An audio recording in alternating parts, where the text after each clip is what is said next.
Davom etamiz. Karbonat angidridga magniy alyuminiy aralashmasi ta'sir ettirilibdi. Shunda 8 gram oksid hosil bo'lgan ekan. Xlorid kislota ta'sir ettirilganda 7.84 litr normal sharoitda gaz ijroatdi. Karbonat angidrid bilan reaksiyaga kirishadigan metal magniy va u magniy oksid hosil qiladi. 8 gram magniy oksid orqali magniyni massasini topdik. 4.8 gram ekan. Dastlabki aralashmada magniy o'shancha bo'lgan yoki 0.2 mol. Endi xlorid kislota bilan alyuminiy magniy ham reaksiyaga kirishadi. Birinchi navbatda magniyni massasi aniq 4.8.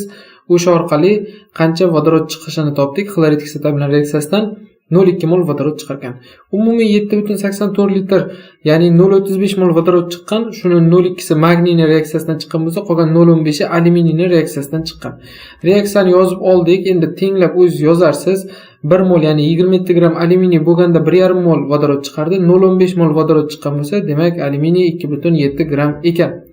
33-savolda dastlabki aralashmadagi alyuminiyning massa ulushini so'rayapti. Dastlabki aralashmada magniy 4.8, alyuminiy 2.7, umumiy 7.5 gram aralashma 100%, ichidagi 2.7 gram alyuminiy necha foiz desak 36% chiqadi ekan.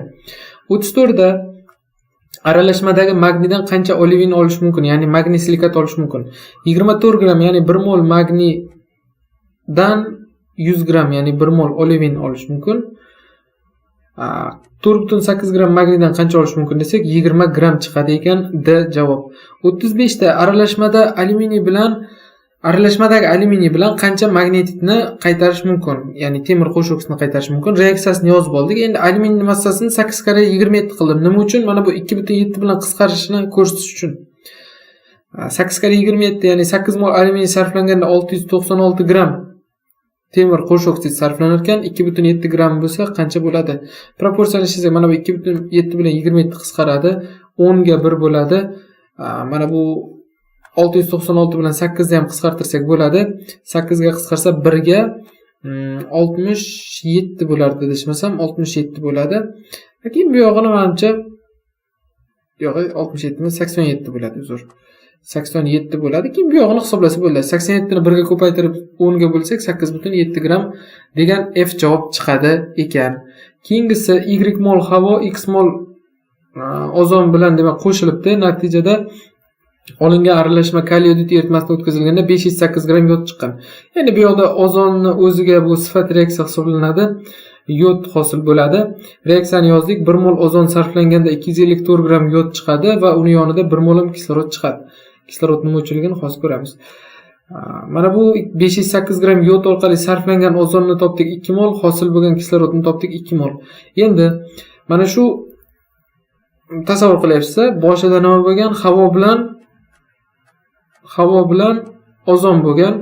Kaliy yodid eritmasidan o'tkazilgandan keyin, ya'ni havo bu yoqda o'zgarmayapti. Chunki havodagi birorta gaz, ya'ni komponent reaksiyaga kirishmayapti. Ozon o'rniga kislorod hosil bo'lyapti. Mana shu aralashma qancha ekan? 100.8 litr yoki 4,5 mol ekan. O'zi qarasakda 2 mol ozon kirishsa 2 mol kislorod hosil bo'lyapti. Mol o'zgarmayapti-da, 2 mol gaz chiqyapti-da, o'rniga 2 mol gaz kelyapti. Mol o'zgarmayapti.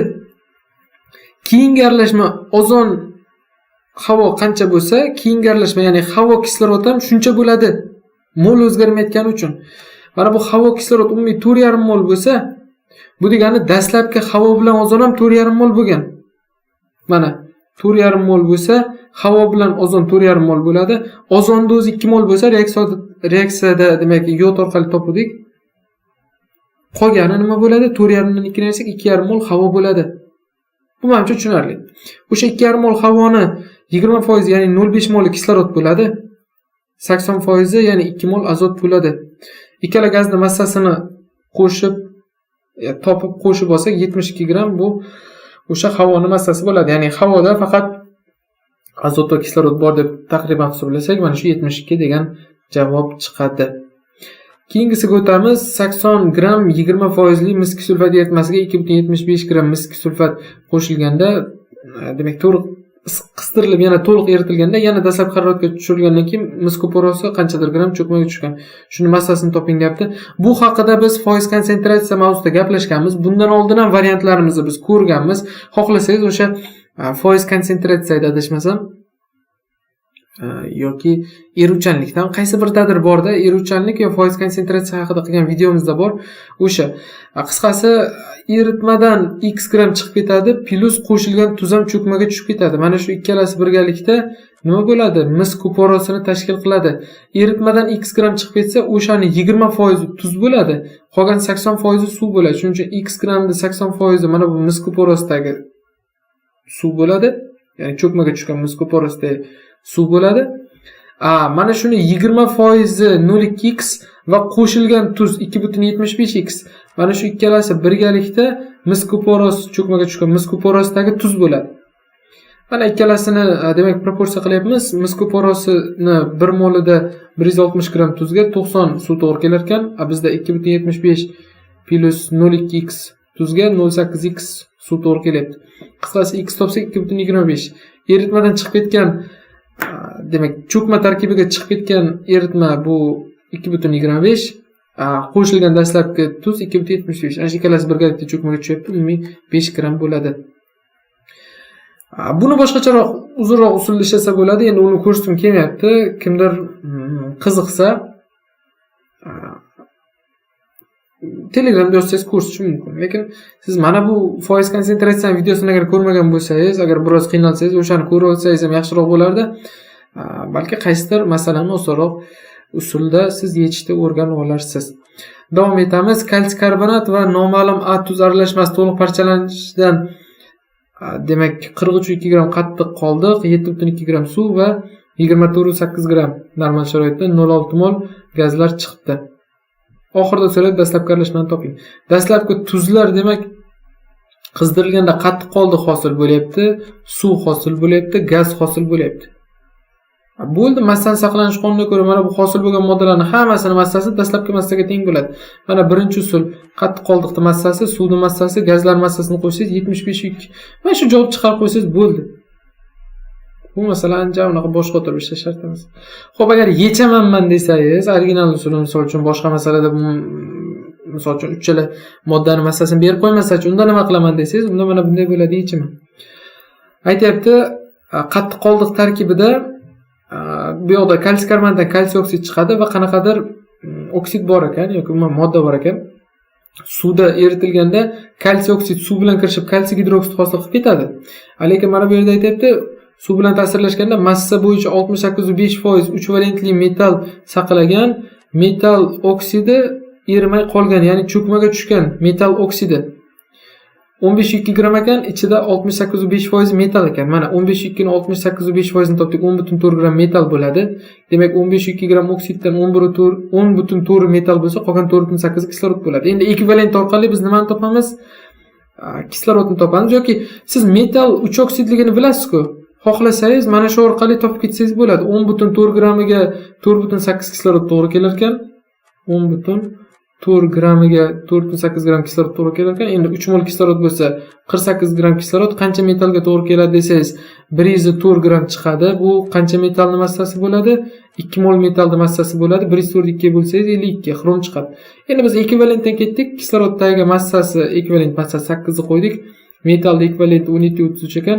3 ga ko'paytirsak 52 xrom chiqdi. Xohlang bu usulda, xohlang bu usulda metal massasi qisqasi 52 chiqaradi, ya'ni xrom chiqaradi. Endi metal oksidi xrom 3 oksid bu erimagan, qolgani erigan. Umumiy qattiq qoldiq 43.2 gram, 15.2 si xrom 3 oksid bo'lsa, qolgan 28 grami kalsiy oksid bo'ladi. Kalsiy oksid orqali biz o'sha parchalangan kalsiy karbonatni topdik, sarflangan kalsiy karbonatni va yonida hosil bo'ladigan karbonat angidridni va uni molini topdik, massasi va molini. Qisqasi karbonat angidrid 22 gram chiqqan, mana shu o'zi 0.5 mol ekan. Endi bu yoqqa o'tamiz. 13.44 litr, ya'ni 0.6 mol gazlar chiqqan. Shuni 0.5 mol karbonat angidrid bo'lsa, qolgan 0.1 moli nargi tuzdan chiqqan gaz bo'ladi. Umumiy 24.8 gram gazlar chiqqan ekan, masala shartda aytilgan. O'shani 22 gram karbonat angidrid bo'lsa, qolgan 2.8 grami o'sha tuzdan chiqqan gaz bo'ladi. Va uni moli 0.1 mol bo'ldi. Proporsiya qilamiz. 0.1 moli 2.8 gram bo'lsa, 1 moli qancha? 28. Bu yoqda hozir suvda erimaydi, kimyoviy faolligi past bo'lgan gaz degani uchun bu azot bo'ladi. Yoki iskazgan to'g'ri kelishi mumkin ekan. O'zi azot deb oladigan bo'lsak, Qisqasi 2,8 gram azot chiqqan, 7,2 gram suv chiqqan, 15,2 xrom 3 oksid chiqqan. O'sha uchalasini massasini qo'shib, yana mana shu yerda massani saqlanish qonunini ishlatsak ham bo'lardi. Men bu yerda mol nisbatini topganman, ammoniy dixromatligini ko'rsatganman. Siz massani saqlanish qonuni bo'yicha ketsangiz ham bo'lardi. O'sha azotning massasi 2,8, qo'shamiz suvning massasi 7,2, qo'shamiz 15,2 gram xrom 3 oksid. Hammasini massasini qo'shsangiz, o'sha parchalangan ammoniy dixromatning massasi kelib chiqadi. O'zi mana bu 10 bo'lsa, 15,2 ni qo'shsak, 25,2 gram mana ammoniy dixromatning massasi chiqadi. Demak, dastlabki tuzlar ammoniy dixromat 25,2 gram, kalsiy karbonat 50 gram, jami 75,2 gram. Mana bu yuqorida birinchi usul orqali oson topib qo'ysangiz ham bo'lardi yoki bo'lmasa mana bunday qaysi tuzligini ishlab topsangiz ham bo'ladi. Farqi yo'q, unda ham bunda ham bir xil javob chiqadi. Keyingisi vodorodga nisbatan zichligi 12 bo'lgan metan, asetilin va propendan iborat aralashma yonish uchun 1,8 mol kislorod ketsa va dastlabki aralashmani to'liq gidrogenlash uchun ketadigan vodorod hajmi dastlabki aralashmaning hajmiga teng bo'lsa, dastlabki aralashmadagi propenning molini so'rayapti. Xo'p, dastlabki aralashmada propenni 1 mol olsak, unga 1 mol vodorod ketadi. Asetilinni x mol olsak, unga 2x vodorod ketadi. Metanni y mol olyapmiz. Demak, dastlabki aralashmadagi moddalarning molini, umumiy molini o'sha gidrogenlash uchun ketgan vodorodni moliga tenglaymiz. Ya'ni 1 plus x plus y bu dastlabki aralashmaning molini tenglaymiz umumiy vodorodlarning moliga. Shunda x y ga tenglik kelib chiqadi. Bu degani x nima edi? Metan. X asetilin, y metan edi. Ularning moli teng molda bo'lgan. Shuning uchun x mol deb olyapmiz. Dastlabki aralashmani vodorodga nisbatan zichligi 12 bo'lsa, o'rtachasi 24 bo'ladi. O'sha o'rtachasini topish formulasini tashlaverdik. 24 barobar massalarini yig'indisini mollar yig'indisiga bo'ldik. Mana 42 propenning massasi 1 moli, 26x x mol asetilinning massasi, 16x x mol metanning massasi, mollari 1 plus x plus x. Qisqasi x teng 3 chiqdi. Bu degani dastlab 1 mol propen olsak, 3 mol asetilin, 3 mol metan bo'lgan.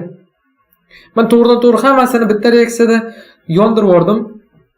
Mana shu 1 mol propen, 3 mol asetilin, 3 mol metan plus qanchadir kislorod deysiz, oldiga son yozishga joy tashab keting. Chiqadi karbonat angidrid, suv. Uglerodlar tenglasak, propenda 3 ta, asetilinda 6 ta, 9 ta, mana bu metanda 3 ta bilan 12 ta. Demak, karbonat angidridni oldiga 12 qo'yamiz. Vodorodlarni ham tenglashtiradigan bo'lsak, suvni oldiga 12 qo'yamiz.